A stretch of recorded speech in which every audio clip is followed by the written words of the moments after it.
Good morning, everybody. Welcome to Living Astrology with Janet. It's time to grab your cup of coffee or your tea, sit back and relax if you can, and let's chat about what is happening around the stars this morning. So, if you don't remember, but you probably do, that I said that Mercury was moving into the retrograde shadow, right? Retrograde doesn't start until the 25th, so next Monday. But we're in the shadow period, and it's in the shadow period often where sort of the themes that are going to pop up and be a part of our lives come into our awareness. Well, this morning I get this call from my daughter who, I live in this county. It's called Skagit County, and it's named after the river, a major river that runs through it. And that river, the Skagit River, is dammed about, I don't know, 25, 30, maybe 40 miles upriver.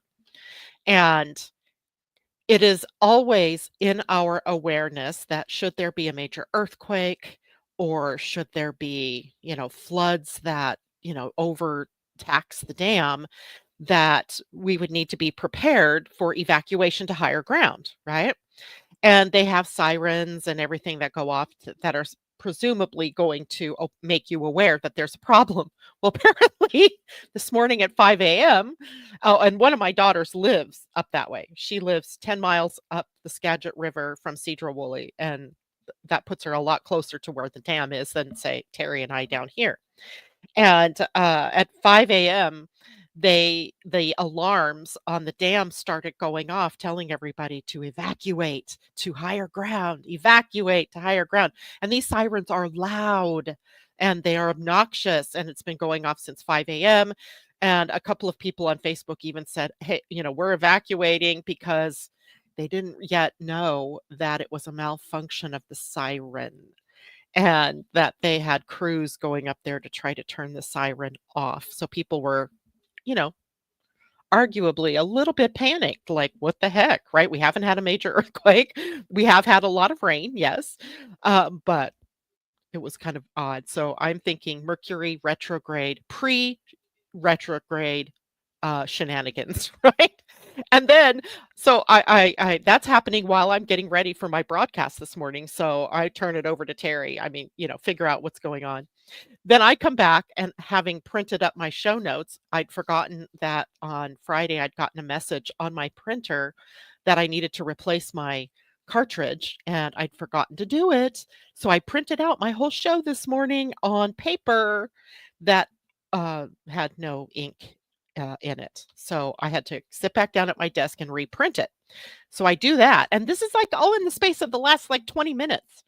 30 minutes maybe. And then I sit down to get ready to put my show, I have to go into StreamYard and then you start your show and my show was gone. It wasn't there. So I started to have a panicked moment going, what in the world? And I just reloaded the page and there my broadcast came back up. So if you are experiencing Mercury retrograde shenanigans, it is because we are in that shadow period. Everybody hold on to your hats. Apparently, this is going to be an interesting one, right? Good morning, Debbie Tibbetts Tumiel. I see you out there. And she reminds everybody to hit that like button if you are someone who is watching the show on Facebook. If you're watching this on YouTube, hit the thumbs up button. And thank you very much for that reminder, Debbie. And Tara Messner, good morning. Sit back and relax if you can. Right? That's why I said that, because it feels like we're on this edge, right? That there's this like something going to happen kind of thing. And on top of that all, here in the Pacific Northwest, there's a bomb cyclone brewing just off the coast. And I have no idea what that really means for me where I live, but I know in the mountain passes that's going to create chaos as these winds roar from the eastern side of the mountains through the western approaches. Um, I don't know what it means as far as rain. I read somewhere that Oregon and Northern California were going to get pelted with rain. It's their turn now, so we'll see what happens. But a bomb cyclone, I hear about that sometimes on the East Coast, right? But not usually something that we hear about in the Pacific Northwest. So Weird stuff. All right. Good morning, Natasha. It's good to have you with us this morning. Teddy Hickox, good morning. Treat yourself, Julie. Good morning to you. And I'm so sorry. I don't know how to pronounce your name, but welcome to the broadcast this morning. And hello to Patty as well. Asa, good to see you with us this morning. And Pam Z, good morning to you. So we are, and Catherine Worcester, I'm sorry, didn't mean to miss you. Good morning to you as well. So today we have a lot to talk about, especially because right now we're in this process of reimagining so much of the zodiac, right? So every day that I come on air now, there's going to be at least some elements of newness. Now, I want to remind you, these are reimaginings. This isn't like new factoids or new, pieces that we have to memorize again and that type of thing. These are things that I want us to incorporate or, put it up in your visionary imagination part of your brain and try it on for size and see how that works out in your own chart or what you know to be true about your own self. Because a reimagining is where it begins before we bring it into the reality, right? So we're reimagining. So today we have, or this week, we have a lot of things that are going on. And this is, a week of cosmic evolution, if you want to look at it in the bigger extreme. We're embodying growth and we're embodying maybe purposeful growth, right? And that's how I titled the show this morning, because we're actually tapping in and looking at, well, how can we be more expansive, or how can we take these energies and move them in a direction that is more balanced and harmonizing of both the divine feminine and the divine masculine. So in no way am I trying to diminish the masculine, but I am trying to say, okay, great, but what do we need to do to empower the feminine so that they can meet and that energy can be balanced in a way that allows the full expression of both. There we have it. So to that end, this week we have quite a few things going on if it isn't a transit from a planet. So for example, today we have Mercury in an opposition to Jupiter, and we have the sun in a trine to Neptune. Then tomorrow, Pluto moves into Aquarius for the last time of the wobble back and forth, right? And leaving Capricorn behind for the next 248 years. And then we have the sun changing signs later in the week into Sagittarius, which means that I'm on a fast track now. It's not that I need to reimagine Sagittarius to become the feminine, because it is a masculine sign, but I did reimagine it as a more balanced archetype, right? Of taking both masculine and feminine energies into account. And I think that's the way that I want to approach this as time goes on, as we move things into masculine signs. Why not do a process of reimagining a titch, right? That would see, okay, well, what would this look like in a more balanced way? Now, just so you guys remember this, right? So far, I've only shared, the positive aspects of these reimagined signs. I also did go through a process of looking at what the shadows of those signs would be and of the planets in a reimagined state. So at some point we will get to that as well. But in the moment, let's just keep up with the reimagining. Now, the first one that we're talking about this morning is Mercury in Sagittarius opposing Jupiter in Gemini. But as we have not yet reimagined Sag, let's just go with what I know to be true about that in the way that we think of it now.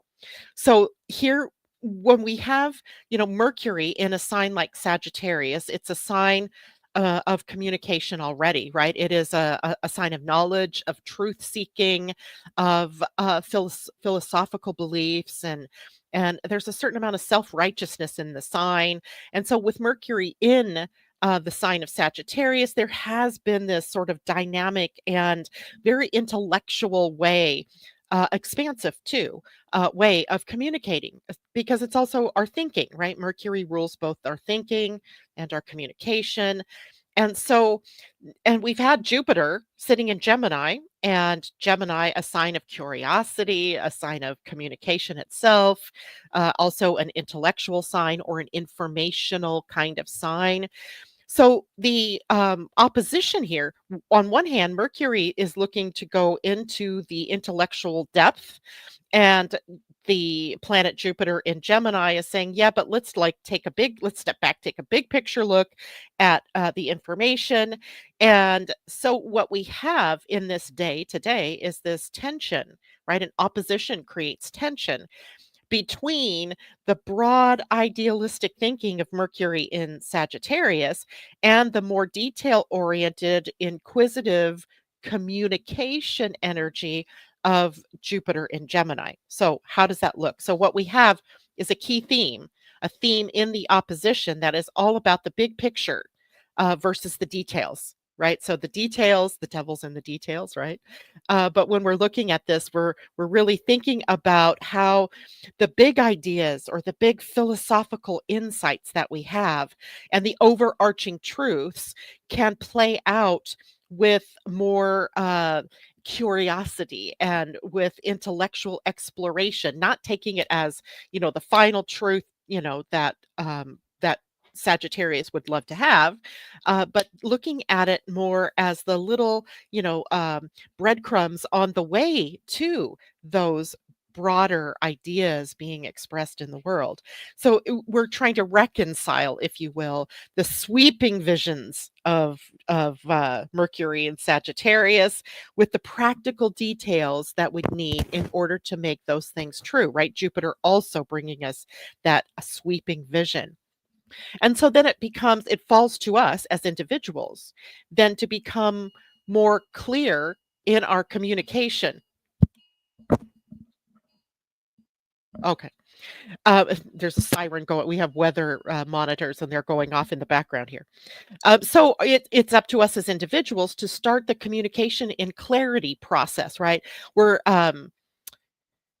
there's a little problem here with Mercury and Sagittarius as it can maybe overgeneralize things, right? Or focus on the lofty ideals, the bigger picture so much that it can miss the nuances. It can miss the little details.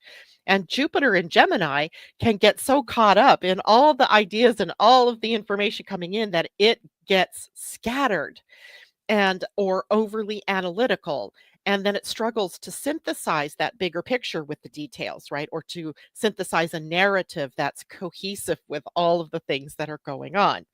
So finding balance in this opposition is a huge thing. We have to find a balance for clear, grounded communication, and that can bridge those expansive ideas with more precise actionable steps, right? What good is the big picture if we don't have a plan on how to execute those steps and move them into reality? But we also have this opportunity of a lot of learning and growth going on. And this has been a theme also during this period of time because Mercury in Sagittarius represents the big picture learning through things like exploration of philosophies or beliefs or other cultures or seeking spiritual insights. And then Jupiter and Gemini looking more at this rapid information exchange, right? The details coming in, the pieces and the parts, and how do we, put together a bigger picture communication of those ideas and those ideals. So together, it creates this bit of a push and pull between breadth, the width of things, and depth, the deepness of our knowledge and our wisdom. And so we're being asked to expand while staying grounded with tangible knowledge, with tangible facts and things like that. And that can create a tension, ideally and really, right? The real and the ideal, between the ideas and the application of said ideas, right? How do we bring it into being? And Jupiter's influence in Gemini is um, questioning perhaps the ideas, the bigger picture that Mercury and Sagittarius is bringing to it, while Mercury's expansive thinking might be frustrated by Jupiter's insistence for proof or details, right? What I need the proof, I need to see the bottom line. So this particular transit can lead to debates, and to indecision. And yet it can also spark some creativity in how we communicate, in how we share ideas, and how we share information with one another. So it's a really cool aspect, but there is that tension there because these two things are in opposition, right? Big picture up here, details down here. How do we bring them together? So ideally, we would balance idealism and practicality, right? We would have to expand our perspective, but without losing focus on the specifics of what it is that we're talking about. This is why I have notes, right? I have notes so that I stay on track. Um, Cultivate effective communication with others. Actually, be mindful of overloading conversations with too many details or overwhelming people with the broad strokes, right? We want to, ideally have a balance of these things. Pursue learning. Pursue your curiosity. Take those next steps and expand your knowledge. Be open to debate. Don't shut things down just because someone has a differing point of view. And, this is an issue that's been going on in this country, probably around the world as well, where, you get so caught up in your own beliefs and in your own ways of thinking that when somebody comes at you with a different point of view and a different way of thinking, it can create this, kind of a tension, batting of heads, a bumping of heads. What's that saying? A bumping of heads rather than an open dialogue. So that's one of the things we're kind of in training now about as well. How do we have dialogues with people in a positive way, in an uplifting way, even if they hold different ideologies, right? Not to be so caught up in your own beliefs that you can't see the forest for the trees, right? You can't see that there's a bigger picture, that life is a tapestry of people's different ideas all woven together. All right. Questions, comments. Let's see. Some other people have shown up. Kamal, oh my gosh, it's good to see you out there. Peggy, good morning to you. Christine, hello. TD Hawk, hello. And our guest, good morning to you as well. And all of you out there. And I don't even know if this will reach people, but it will later in podcast.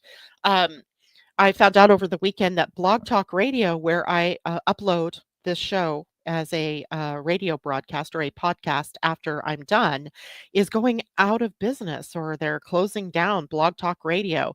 But I've also been uploading this show to Spotify. So if you're listening to me later today in podcast, um, after the end of this year, Blog Talk Radio will be no more. So, go to Spotify or go to iHeartRadio or other places where podcasts are to find me, because Blog Talk won't be there, which is sad because I've been Blog Talk and I go back all the way to 2013. February 14th, 2013 was my first broadcast on Blog Talk Radio, and it was a call-in radio show, right? I wasn't in video, so it's kind of nostalgic. There's kind of a sadness about it, but also I understand there's a lot of competition out there, a lot of podcast formats doing it in a better way than Blog Talk could, and it's the way the world goes, right? So find me on Spotify, find me on Google, find me on what's the other one I said? iHeartRadio and Spotify, the big one now that my show will be placed on. All right. And good morning, Paulette. Good to see you out there too. She said, good windy, rainy day. We've had a few of those lately. And yeah, I've really enjoyed Blog Talk too. So I'm really sorry to hear about it. But also, it is a lot of work for me to keep uploading to both Blog Talk and Spotify. It's just extra work for me to do. And so I'm kind of looking forward to having it a little more streamlined. My question is, what do I do with my body of work that's on Blog Talk? I mean, I looked that up the other day. I have 1,055 shows, broadcasts on Blog Talk Radio. That's a lot. I don't know what to do about that. All right, let's move on. So the next big thing today on the agenda is the sun in Scorpio, newly imagined Scorpio, in a trine to Neptune in Piscesia, which we really haven't talked much about her yet.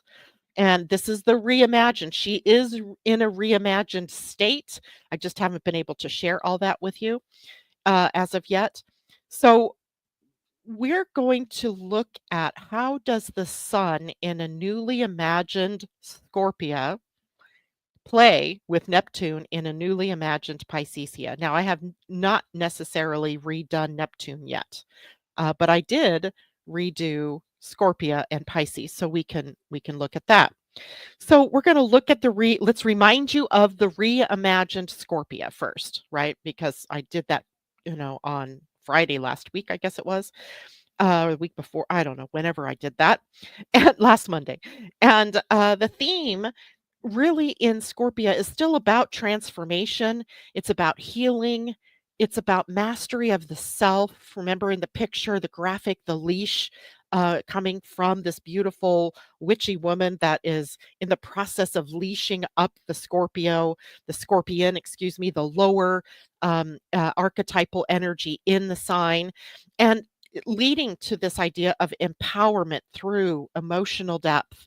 And Scorpia represents the alchemical process of turning pain and wounding, kind of a chironic theme almost, into power and wisdom, right? So that's the big theme in Scorpia, in the newly imagined, reimagined Scorpia. And her strengths in this sign then are her intensity, are her courage, and the ability that she has to confront and then integrate the shadow parts of herself so that she can grow and evolve and become self empowered. And the archetype, I put this in quotes, the witchy woman, and I want that in the most positive expression that we can think of, is that energy that where she wields her power with grace and mastery and transforms herself and guides others through emotional and spiritual healing, right? This is a big reimagine here. And if we reimagine Pisces, what would that look like? Because I don't think we've had a complete conversation on this. But the themes of a reimagined Pisces would be about compassion, would be about mystical connection, right? The mystical side of life. It would be about fluidity and how we flow through things, and also the unifying power of spiritual awareness, right? When we look from the higher perspective of spirit, the playing field becomes level, right? Pisces then, or Piscea, embodies the integration of dreams with the grounded reality, right? Knowing that dreams are visions and have to have the feet brought with it. Pisces rules the feet in the body, right? So grounding spiritual vision, um, and then connecting that with the healing power of emotional connection. So that becomes this theme of reimagined Pisces. Now, the strength then of Pisces become visionary creativity, being able to see from a far point way out here, right? Empathy and the ability to hold space for collective healing and transcendence, right? It has a very, dare I say, Christ-like energy and light associated with it. And the archetype now is of the mystical mermaid. In Pisces archetypal imagery, we often see a male god, a male deity, named Poseidon or Neptune, and he is perceived as the ruler of the depths of the oceans and things like that. But Pisces is a feminine sign, so that rulership really needs to be more about a feminine archetype of the deep sea, and that would be the mystical mermaid.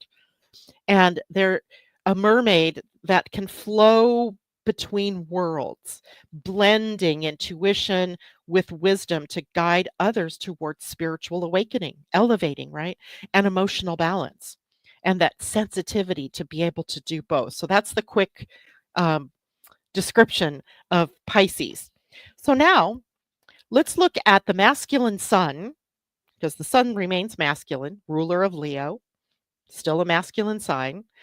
Um, and the trine to Neptune in Piscea, because now we have some opportunity to look at the real life consequences or opportunities of a reimagined zodiac, right? So, when I first was imagining this, it didn't occur to me that in my day-to-day working with astrology that I might also have to reimagine how they come together, right? How these relationships between planets may change based on this reimagining.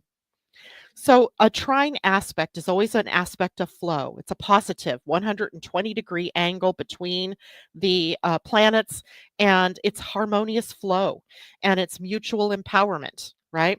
So, it blends Scorpia's transformative depth with Piscesia's vision, spiritual vision, and it encourages a profound sort of emotional and spiritual healing for all of us, heightened intuition for all of us, and perhaps even creative inspiration for all of us. These are the high side explanations of this reimagination. So, as we break this down, there can be deep healing through emotional truth. The sun in Scorpia shines a light on those hidden emotions, on the buried truths, helping us to confront and then transform into those hidden things into power, right? Or into sources of strength. And Neptune in Piscesia brings a compassionate, mystical lens now, allowing us to approach healing with softness, with forgiveness, and spiritual insight, right? We're softening this energy. There can become empowered spiritual awareness. Scorpia's mastery of the shadow work that she is able to do aligns with Piscea's transcendent wisdom. And it creates a bridge then between our subconscious and the divine, right? In the subconscious, that's the depths, right, of the human and connecting us up to the divine. And this aspect then enhances our intuitive clarity and empowers us to trust our inner voice and our inner knowing, making it a perfect time for meditation, for journaling, or exploring your spiritual path. There's creative alchemy here as well. And alchemy is a word that's been kind of elevated in the vernacular lately, especially. Um, but it has its roots in the ancient world where there was this in the more science driven area trying to turn lead into gold, but then it becomes a sort of moniker of us taking our lower human self and changing it into our higher self, right, or our perspective. So the idea of alchemy is that there's always some kind of process that's happening that transforms and transcends the lower energies into the higher energies, right? Wisdom, knowledge into wisdom, right? That's the big thing. So now we have this creative alchemy in this trine between the sun in Scorpia and Pisces, or Neptune and Pisces, Piscea. And the energy of the trine really supports how this pain can be turned into beauty, how the wound can be turned into triumph. Whether through art or writing or other creative endeavors, we can use that to express the depths of what we're feeling, the depths of our own souls, and that in a way that can inspire and uplift not only us, but others, right? There's compassionate transformation potential here. And Scorpius' transformative energy, when softened by Neptune in Piscesia, encourages change that is not forced, but flows, right, naturally from compassion and understanding. So it's a big difference, right? Big difference. And so this is a time to forgive yourself and to forgive others, letting go of grudges and letting go of the old hurts. And because, this is so necessary, we're trying to allow emotional liberation. If we look right down underneath it all, that's what we're looking for. And this is what we are transforming in the main, right? We're allowing ourselves to transform into emotional liberation, being liberated from the reactive energies, the reactive nature of the solar plexus. And remember, there's this big evolutionary leap coming just 3 years from now in the solar plexus, especially seen through human design. And we haven't even really imagined yet what that might look like. Woo, I can't wait for that. Okay, so key opportunities then for us with this trine between the Sun in Scorpio and Neptune in Piscesia, emotional empowerment. And this aspect supporting us to go do the deep emotional work and embrace our vulnerability and turn that into a source of strength. Intuitive insight. Your intuition is heightened. Your dreams may be more profound. Your other ways of knowing, from all the clairs to, the ability to just hear, see, feel what's coming, makes it an excellent time then to trust your instincts and explore mystical practices. Right? This is what alchemy is all about. And then, of course, creative breakthroughs and spiritual healing. And there's, engage in rituals or meditations or compassionate dialogue, whatever it is that you can engage in to create this healing aspect for yourself.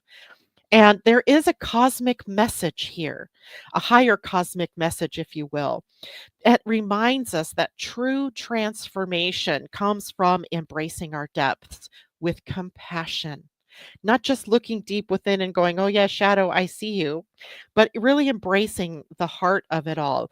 And, blend then Scorpia's courage to face the shadow with Piscesia's spiritual vision.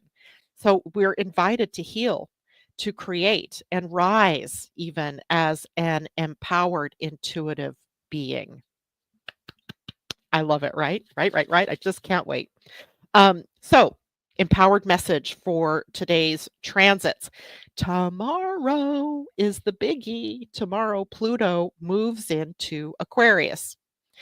And we've had him, he's touched toe into Aquarius a couple of times over the last year or two. So we've had glimpses of what Pluto in Aquarius would bring. Yet now he moves with full force into the sign tomorrow and will be there until 2044. That's 20 years from now, right? 20 years. I will be 83 by the time Pluto moves out of, of the sign of Aquarius into Pisces. That just boggles the mind, right? Will I still be here chatting with you mornings when I'm 83? I don't know. We'll see. So we've talked a lot about Pluto in Aquarius, and Pluto has played the role of a masculine planet because the whole pantheon, basically, with the exception of Venus and the Moon and the newer asteroids that have been discovered or dwarf planets, there's been this very masculine flair. So I had to reimagine Pluto as a more balanced entity, as a more balanced ruler of what is a masculine sign. Aquarius is masculine. And reimagining Pluto in Aquarius invites us to shift from the archetype of destruction and control, which Pluto embodies, to one of empowered transformation, collective evolution, and balanced innovation. So, in this paradigm, Pluto becomes a guide who fosters growth through integration, but also unites the power of the masculine and the feminine, right? He empowers both within that transformative process, right? Doing one without the other is pointless. You have to have both. So, let's reimagine Pluto for a moment, shall we? And you guys just bear with me here. This is all speculative. It's kind of fun. It's dreamy. It's empowering to me to think like this, especially in, light of the fact that the feminine has been so underrepresented in the zodiac, which is the whole premise here, right? Let's re-empower this. So just play with this, okay? Play along with me in reimagining Pluto.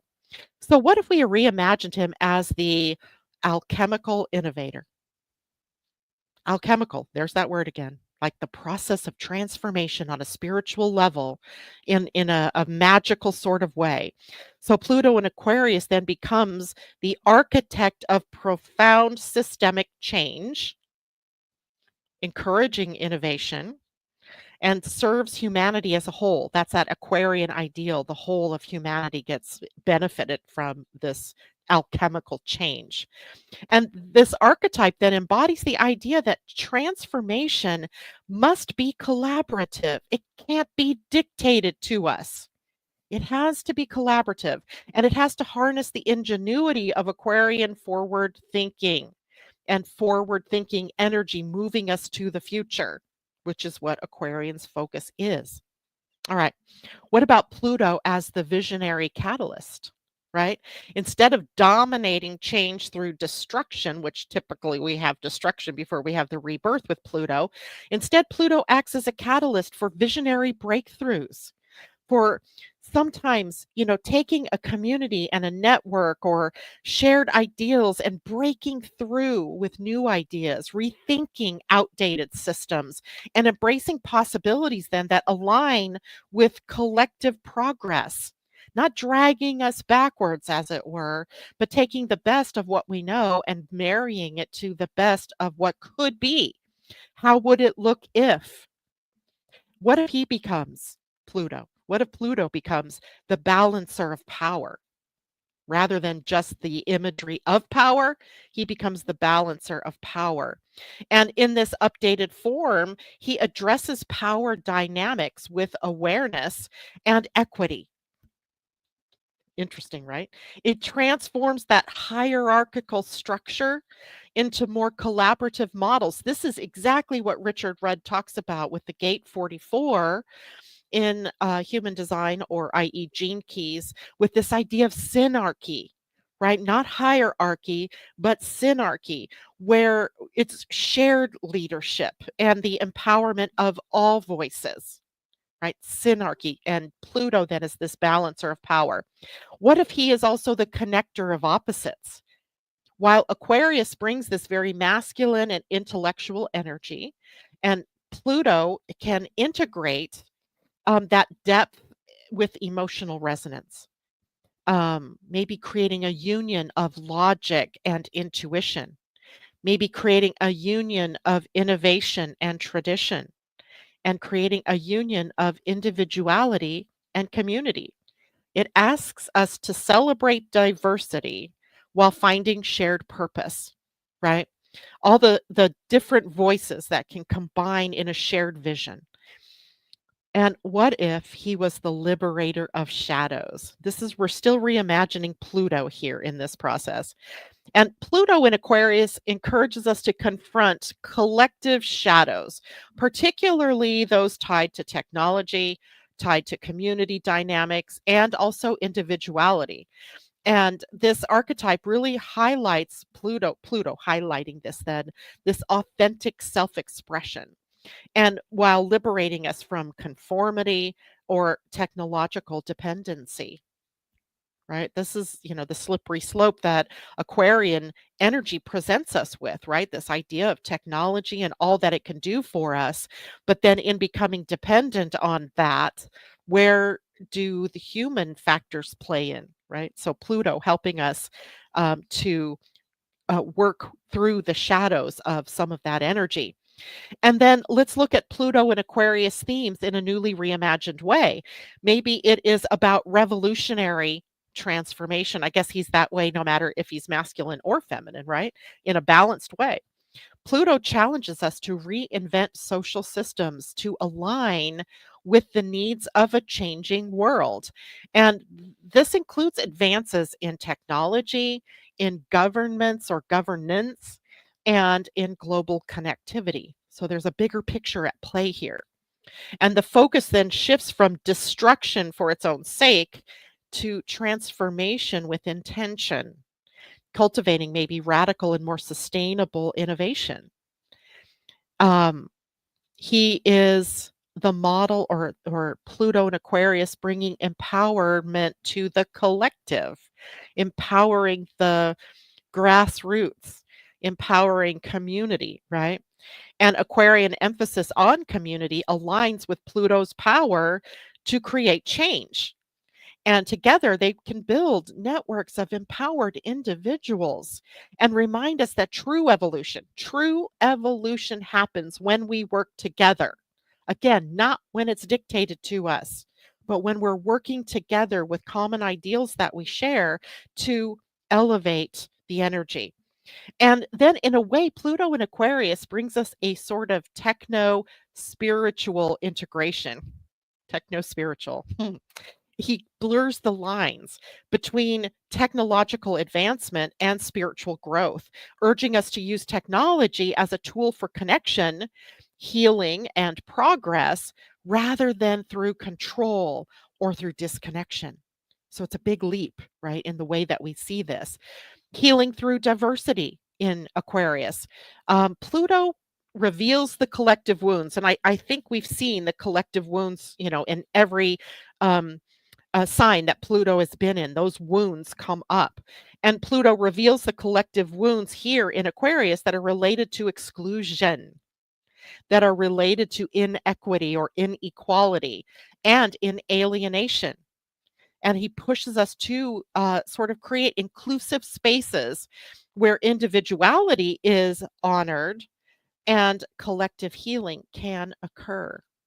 So, look at our world and the results of things that have been going on in our world. And part of that, because of the collective wounds of exclusion or of marginality or inequity, inequality, etc., alienation. So, what are the practical implications then of a reimagined Pluto in Aquarius? Well, one, we need to have a new definition for leadership. Leadership evolved from hierarchical models, and that's what we think of now as leadership, right? In a hierarchical way. So we need to evolve him, or evolve, not him. We need to evolve leadership to models of shared collaborative approaches, synarchy again, right? Where diverse perspectives are celebrated.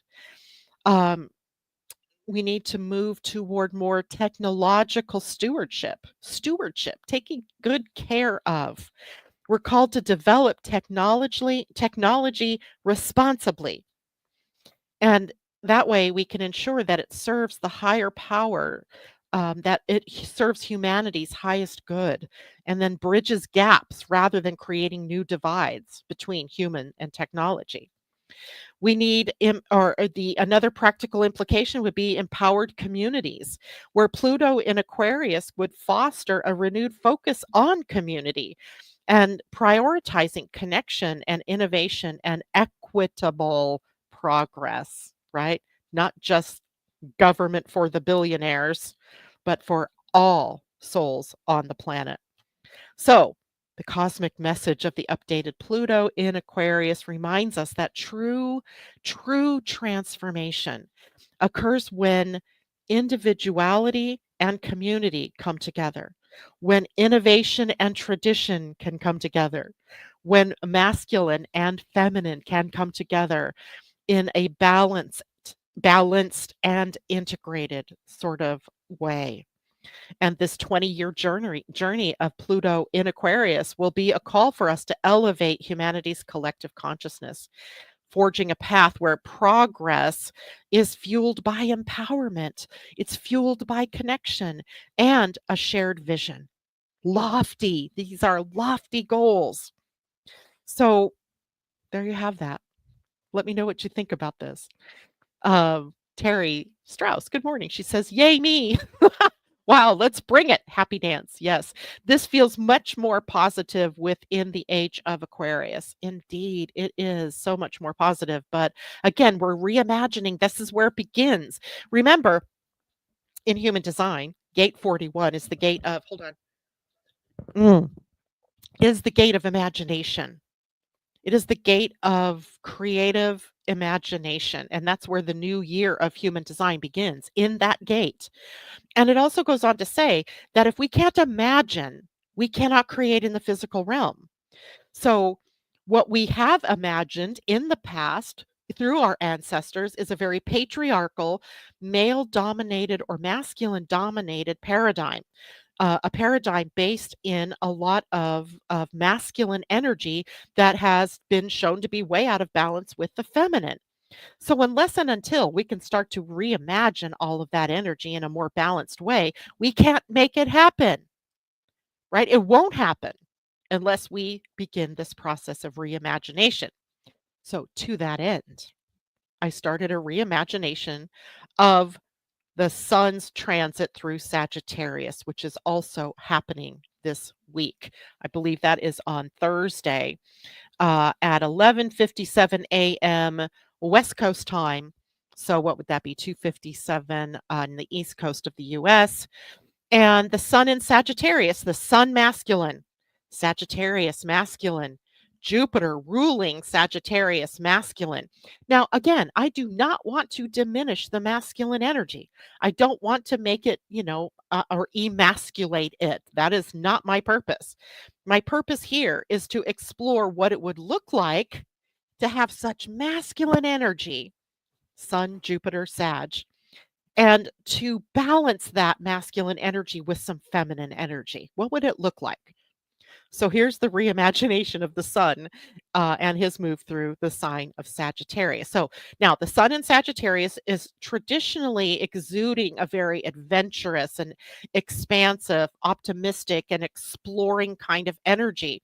And it's driven by masculine energies of action, of exploration, and of philosophical vision, right? Those are the hallmarks of Sagittarian energy. So, if we try to reimagine this energy to embrace a balanced masculine feminine expression, we still honor the dynamic of Sagittarian energy without diminishing its boldness, its fieriness. And here's how we could integrate some of these energies. So, a balanced theme within the sun's transit through Sagittarius might be about exploring with purpose and intuition. So the masculine energy of the sun in Sag drives exploration, right? It gets us out. It moves us to see beyond the boundaries of things. And it's the pursuit of truth underlying all of that. We want to know the truths of the universe, right? The secrets of the universe is revealed here.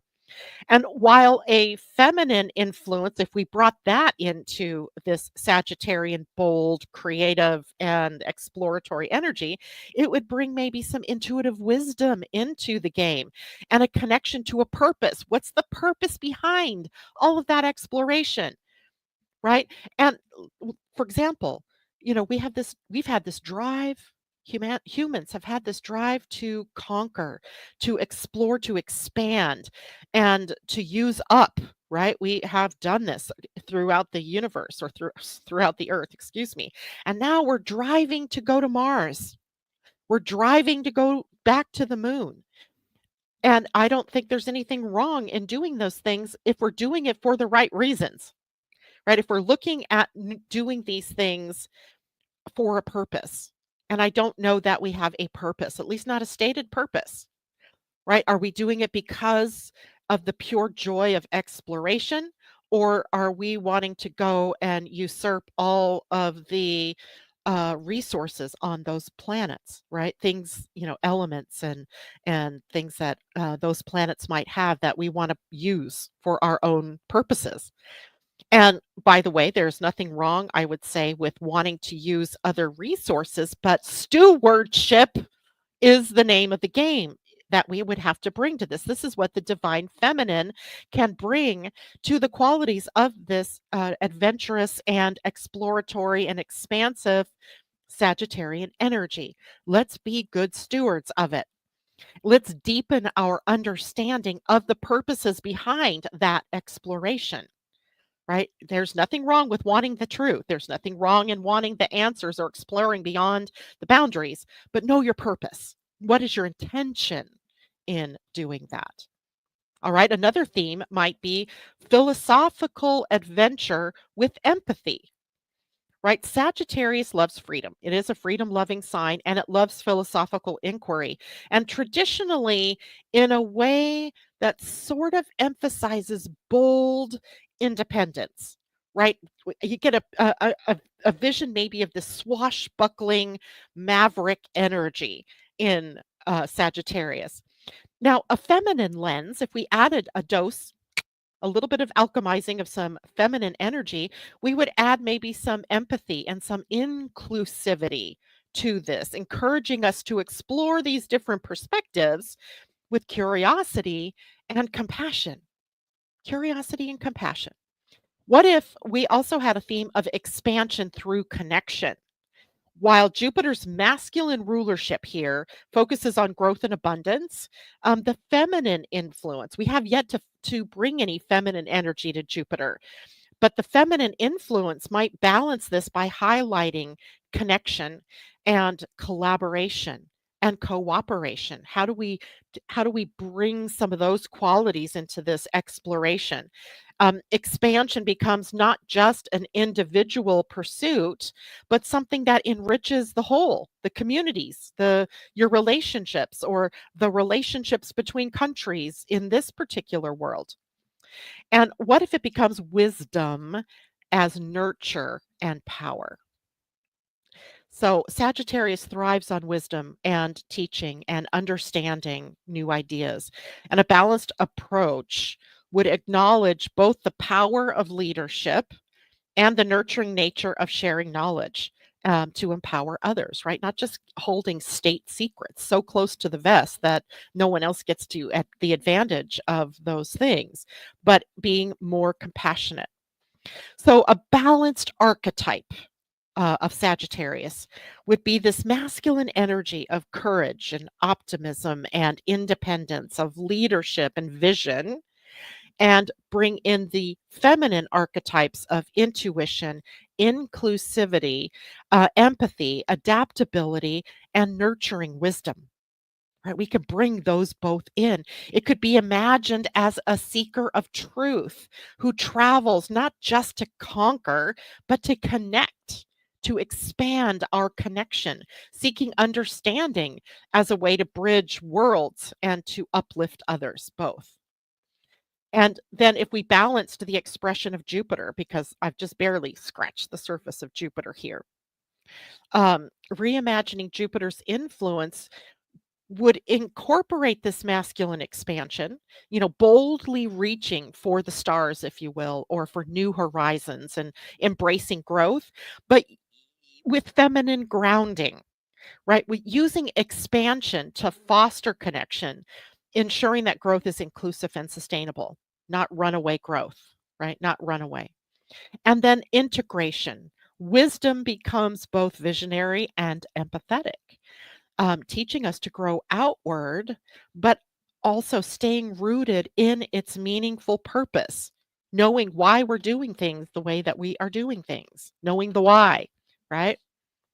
So now we can seek growth with purpose during the sun's transit through Sagittarius. Maybe we can embrace diverse perspectives, seeing things through multiple lenses. Maybe we can balance action with reflection, taking some time before we take the action. Maybe we can empower through teaching others about connection, about an expansion of the divine feminine.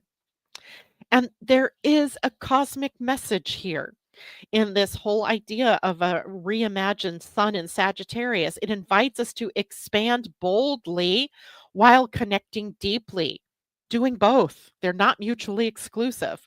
And this transit teaches us then that true growth comes not just from chasing horizons, but also from honoring the wisdom within and around us, right? Not just going boldly forward without, consideration of the past, or without consideration of what a more balanced expression would look like. It's a time then for us to explore with curiosity, to grow with purpose, and light the way for others as we seek truths that unite and inspire us, not separate us, right? All right. So, questions. Uh, and it does feel much more positive, Tamara. And within the age of Aquarius, right? And it's in our power to create that. That's what this is all about, right? We're creating this. And I've heard them say Mars as a place humans may survive on when we destroy Earth. And this does not sit well with me. Does not sit well with any of us if we really look at that, right? Why do we need to leave Earth when we have all of the technologies at our fingertips to be able to fix the problems or find solutions, new solutions to the old problems. And Christine, yes, if only Elon actually helped our Earth with the massive wealth he acquired through American taxpayers' money and dropped his obsession with Mars. Well, you know what, Christine, that might be his role. His role is to help us see that we can expand beyond horizons. And there are many other billionaires and millionaires out there with the money that they can put toward creating more earthly solutions for problems, right? And there are people out there doing that. There are. We just don't, they're just not as in our faces at this moment, anyway, as Elon Musk is. But I agree that, our obsession with Mars, we need to really have a purpose behind it. What are we doing? And there may be a purpose, right? An unspoken purpose of raping Mars for the good of Earth, or moving all, terraforming Mars and moving all the billionaires and millionaires there. And lots of conspiracy theories pop up in my mind around that. But that's not what I want, right? What I want is an empowered Earth, right? And a beautiful planet that we can sustain ourselves in or on and live in peace and harmony. Of course, that's, where I want to go. All right. Now, lastly, this morning, I think I have so much to tell you guys. It's so funny. I mean, I just can't be on air long enough to tell you all this good stuff. But immediately as the sun moves into Sagittarius on Thursday, he moves into a sextile with Pluto in Aquarius, right? So a sextile is a harmonizing aspect. And now that we have this reimagined Pluto, this reimagination of what Aquarian energy might be, and a new understanding perhaps of Sagittarius, let's take a look at what this might be like to have a sextile between the sun and its bright, mighty energy and Pluto in Aquarius that also has some very powerful transformational abilities. And the sun in Sagittarius then maybe becomes a rebalanced adventurer, right? Because the sun in Sagittarius really does carry that masculine energy of courage and action. If we combine it with feminine intuition and empathy, it represents the seeker of truth, right? The seeker of truth, boldly exploring new horizons, but remaining connected to the greater good, right? Doing it all if to the greater good. This energy in a reimagined sun, a sextile to Pluto, would be about purposeful growth. It would be about blending independence with inclusivity to inspire others, but also embracing the richness and the diverseness of perspectives of people on the planet, the connections that we can make with others on the planet. And Pluto in Aquarius then could become a rebalanced revolutionary. He embodies the transformational power. And what if he focuses that on collective evolution, and that masculine energy then could drive progress and innovation, while its feminine aspect nurtures the connection, the collaboration that it takes, the balance that it takes to create from technology, to align ourselves in a way that is not over the top, right? Maybe we call this archetype the alchemical innovator, right? We're giving new names to things too. I love this. And the system charges us with empowering communities, with balancing individuality with shared purpose, right? Not just my purpose, but a shared purpose. And the sextile energy is a harmonizer anyway. And it harmonizes that vision and that transformation energy and creates a cooperative blend. And we have Sagittarius's optimistic philosophical energy with Aquarian intellect and revolutionary nature. So together they inspire us to dream boldly but act with integrity, weaving these expansive ideas into practical and transformative actions, not just charging ahead boldly without thinking. Um, so we have expanding consciousness with purpose in this sextile. We might find ourselves thinking about how to empower leadership and collaboration in our world, in our governments, in our cities, in our states, whatever, right? We might think about breaking down old systems to build better ones. integrating individual and collective growth, and maybe balancing power with wisdom, right? It it it's a very intoxicating opportunity that we have here to bring this new energy in. And the practical applications of such would be things like visionary planning. What if we sat down and envisioned the potential? Um, we we could fly, right? When the Wright brothers and all the, even the Da Vinci, with his imagination of flying, being able to fly, of being like the birds and having wings, right? None of that would have come true if we didn't try it, if we didn't take action on it. So all of this reimagination that we're doing, we have to put our money where our mouths are, right? We have to actually do it. We have to try it. We have to live out the highest actionable energies of these reimaginations. And we'll be talking more about that as time goes on as well. All right. Um, all right. And one way for us to balance people like an Elon Musk, or there's a lot of people out there that right now are really that where that masculine sort of patriarchal archetype is like just thrown in our faces, right? It's just big and large. Would be for us to remember in our own whether you're male or female, remember in your individual expression every day to bring both the masculine and the feminine energies into your conversations, into your actions, and into your relationships and connections with others. So, all right, that is it for me today. I will see you on Friday.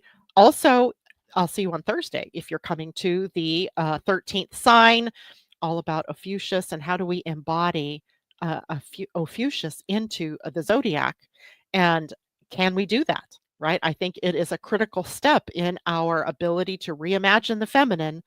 So if you want to do that, I will post the link for you to join that webinar. It's an $11 webinar. And I have a special guest, Pia and Cullen from Pleiadian-Earth Astrology will be joining me. And they will have their part to talk about the divine feminine nature of the number 13. All right, guys, take care. See you on Friday, or see you on Thursday first. Okay, bye.